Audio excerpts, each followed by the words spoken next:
everybody, welcome to Search the Scriptures. We're on study number 47 in the book of Psalms.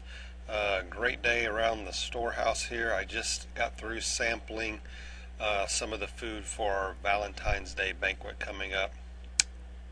Wow, it's going to be delicious. You're definitely going to want to be there. Still need to wash it down with some Pepsi.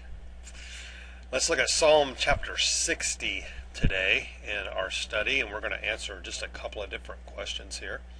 Number one, note the content of David's prayer and what does he do first, second, and third. And secondly, what can we learn from David's example concerning the way, A, to meet bad news, and B, to find help in God. Let's look at Psalm chapter number 60 together today. You have rejected us, God, and burst upon us. You've been angry. Now restore us. You've shaken the land and torn it open. Mend its fractures, for it's quaking. You've shown your people desperate times.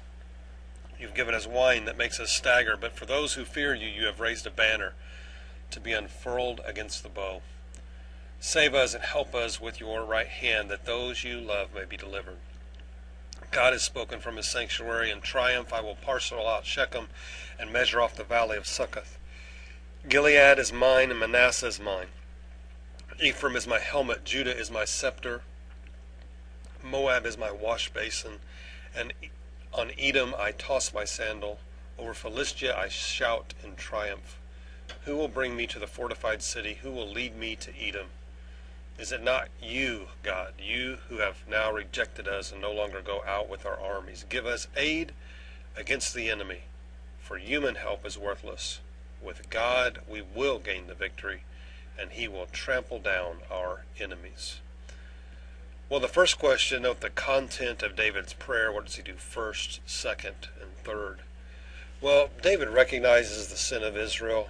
He acknowledges defeat. He acknowledges what's going on around him. Then he acknowledges that God still intervenes for the righteous. And finally he repents and he believes God for a victory. Second question, what can we learn from David's example concerning the way, A, you meet bad news, and B, to find out how you can get help from God? Well, when things aren't going our way, we need to ask ourselves some hard questions.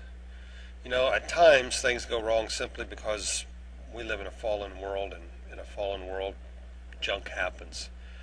And other times, things begin to fall apart because we've put our faith and our trust in ourselves instead of putting all of our faith and all of our trust in the Lord. When it comes to those moments, when we finally realize that, hey, we've strayed, we've went away from true faith in God for our deliverance, and we've assumed too much pride in our own abilities, and we come to that point where it's time to repent, then we just need to repent and believe in the forgiveness of God. God delights in coming to the aid of his repentant children. I love that middle part of this psalm. It's almost as if God is coming home into his house and sees his armor there and throws his shoes off and kicks back in the couch and makes himself at home. God is very at home in the life of a person that repents. Why don't you today, just welcome God into your life, into your house, into the home of your being, and just let him get comfortable being with you and you get comfortable in his presence. The key to doing that is just realizing the mess we're in a lot of times our own fault. Just repenting, saying, God, I know I've messed up. Would you come back in? He will come back in with a smile on his face. I guarantee it. Hope this study's been a blessing to you today. May God richly bless the rest of your day.